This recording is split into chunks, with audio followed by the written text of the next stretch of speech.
ከ21 ሚሊዮን ሰው በላይ በሀገር ደረጃ ላለፉት 8 ሰዓታት ተስፋ እየተከለ ነው። በዚህ 8 ሰዓት ጊዜ ውስጥ ከ21 ሚሊዮን ሰው በላይ ከ650 ሚሊዮን ችግኝ አካባቢ ተክሏል። በቀረን 3 ሰዓት ተኩል ውስጥ ያልናትን የቀረችውን 150 ከተቻለን ጨምረን እንተክላለን። እኔ አሁን 7ኛ ጊዜ ነው።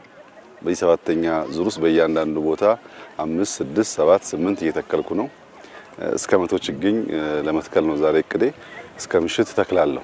ዛሬ ተስፋን የምንተክልበት ቀን ስለሆነ ደስ ብሎኝ ቦታ እየቀያየርኩ ኢንዲጂነስ የሆኑ ትሬዎች እየመረጥኩ እተክላለሁ።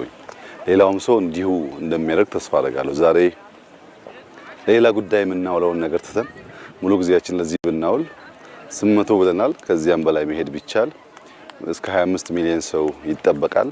ከዚያም በላይ መሄድ ቢቻል ህብረታችንን፣ አንድ መሆናችንን፣ ተስፋን ለመትከል ያለንን ቁርጠኝነት፣ ከሁሉ በላይ ደግሞ ለልጆቻችን አንድ ቁም ነገር ጥለን ለማለፍ ኢትዮጵያውያን ያለንን ዝግጁነት ያሳያል።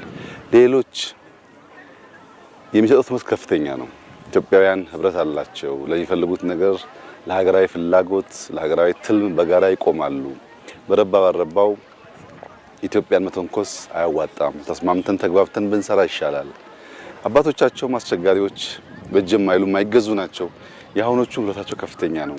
ፍላጎት አላቸው። ጨክነዋል ለመበልጸግ፣ ለመለወጥ፣ ለማደግ።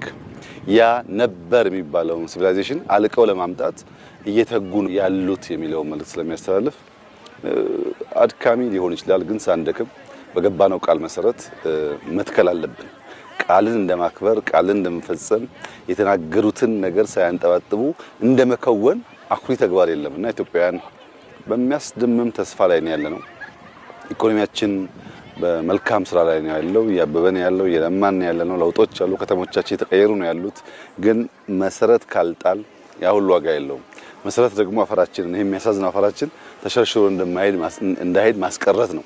አፈር ማስቀረት፣ አካባቢን ግሪን ማድረግ፣ ኢንዲጂነስ ዛፎች መትከል፣ ከዚያ ውስጥ ደግሞ ምግቦች እንዲወጡ ምን ያክል ፍሩት እንደተከልን ዛሬ እንግዲህ አስቡት። በየቦታው በርከት ያሉ ፍሩቶች ተተክለዋል። ባለፉት አመታት የተከልናቸው ፍሩቶች በተለይ በዚህ አመት አቮካዶ ከአፍሪካ 2ኛው ኤክስፖርት አድራጊ ሆነናል።